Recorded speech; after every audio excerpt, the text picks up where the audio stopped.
আসসালামু আলাইকুম আরহামতুল্লাহি ওবারাকাতু। স্বাগতম আমাদের খবর 24 টিভিতে।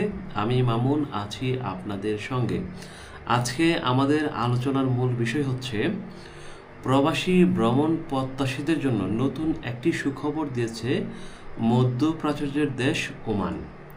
পর্যটন খাতে গতি বাড়াতে নির্দিষ্ট দেশের নাগরিকদের জন্য 14 দিন পর্যন্ত পর্যটন ভিসা সম্পূর্ণ ফ্রিতে দিয়েছে ওমান সরকার। রয়্যাল ওমান পুলিশের নতুন নির্দেশনা অনুযায়ী স্বল্পমেয়াদী ভ্রমণের ক্ষেত্রে যোগ্য দেশের নাগরিকরা কোনো ভিসা ফ্রি না দিয়ে ওমানে প্রবেশের সুযোগ পাবেন।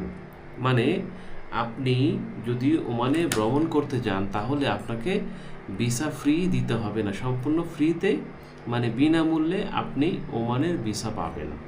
তবে এর জন্য কিছু শর্ত পূরণ করতে হবে আপনাকে অবশ্যই।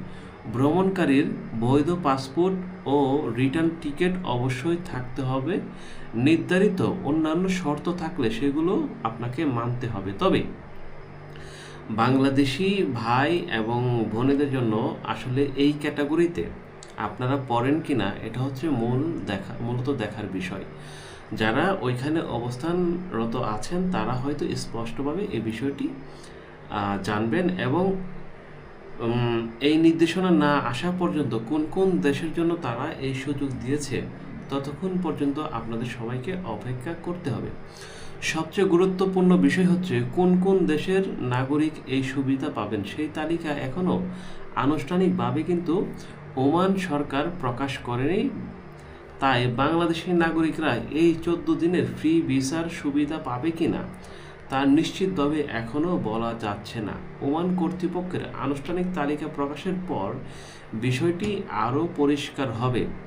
এদিকে নতুন নিয়মে আরও একটি সুবিধা হলো নির্ধারিত শর্ত ও ফি পূরণ করে স্বল্প মেয়াদি ভিসাকে পরবর্তী অন্য ধরনের পর্যটন ভিসার রূপান্তরের সুযোগ থাকতে পারে। মানে এই সুযোগটি যারা বর্তমানে ওমানে আছেন বা স্বল্পমেয়াদী ভিসাকে আপনি পরিবর্তন করে এই ক্যাটাগরিতে রূপান্তর করতে পারবেন। তবে ভ্রমণের আগে অবশ্যই ওমানের সরকারি কর্তৃপক্ষের সর্বশেষ নির্দেশনা যাচাই করে নেওয়ার পরামর্শ দিয়েছে ওমান কর্তৃপক্ষ।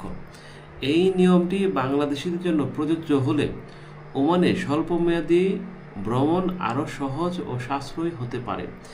এ ধরনের প্রবাস ও ভিসা সংক্রান্ত গুরুত্বপূর্ণ তথ্য পেতে আমাদের চ্যানেলটিকে আপনারা সবাই সাবস্ক্রাইব করবেন।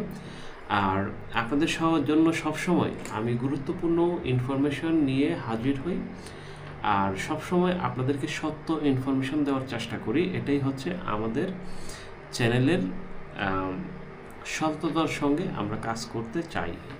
আমাদের চ্যানেলের এটাই হচ্ছে মূলত লক্ষ্য। তো প্রিয় দর্শক, সবাই ভালো থাকবেন। স্বাগতম আবারও আমাদের খবর 24 টিভিতে। দেখা হবে নতুন আরেকটি ভিডিও নিয়ে। আল্লাহ হাফেজ।